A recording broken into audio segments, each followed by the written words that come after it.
Birleşmiş Milletler Təşkilatı qlobal temperaturun daha da yüksəlməsinə səbəb ola biləcək yeni El Nino mərhələsinin yaxın həftələrdə başlaya biləcəyi barədə xəbərdarlıq edib. Doğru Xəbər Azərbaycan xəbər verir ki, Dünya Meteorologiya Təşkilatının məlumatına görə El Nino 2026-cı ilin qalan hissəsində güclənərək dünya üzrə daha ekstremal hava hadisələrinə yol aça bilər.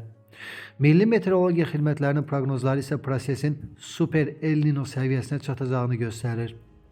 Alimlər El Nino'nun dəqiq vaxtını və intensivliyini müəyyənləşdirmək üçün Sakit Okeandakı temperatur dəyişikliklərini izləyirlər.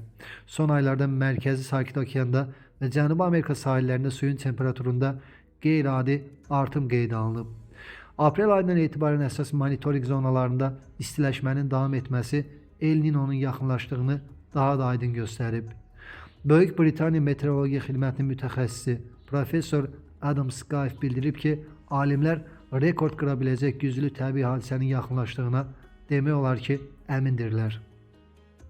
Qeyd edək ki, Sakit Okeanda dəniz səthinin temperaturu uzun müddət ərzində normadan yarım dərəcədən çox yüksəldikdə El Nino hadisəsi baş verir. Temperatur artımı 2 dərəcəni keçdikdə isə bu vəziyyət çox güclü və ya super El Nino kimi qiymətləndirilir.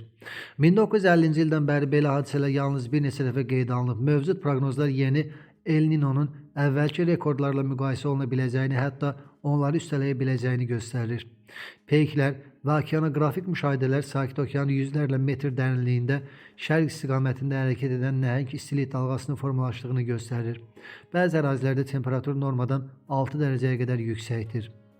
Amerika Milli Okean və Atmosfer Administrasiyasının mütəxəssisi Michel Lore bildirib ki, bu cür dərin okean istiliyi sonradan səth sularını və atmosferi qızdıraraq qlobal hava sistemlərinə ciddi təsir göstərir.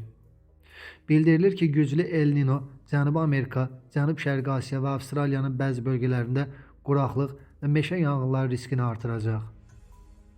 Bununla yanaşı, Hindistanda muson yağışlarını zəiflədə, Afrika buynuzunda quraqlığa səbəb ola və Amerikanın cənub bölgələrində daşqın riskini yüksəldə bilər. Keçmiş El Nino hadisələri kənd təsərrüfatında böyük itkilərə, ərzaq qiymətlərinin bahalaşmasına və qlobal iqtisadiyyatda 100 milyardlarla dollarlıq zərərlərə səbəb olub. BMT-nin baş katibi Antonio Guterres bildirib ki, El Nino artıq iqlim dəyişikliyinin təsiri altında olan planetdə istiləşməni daha da sürətləndirəcək. Amerikanın Berkeley Earth təşkilatının iqlimşünası Zach Holz-Fatter isə hesab edir ki, 2027-ci il müşahidə tarixinin ən isti ili ola bilər.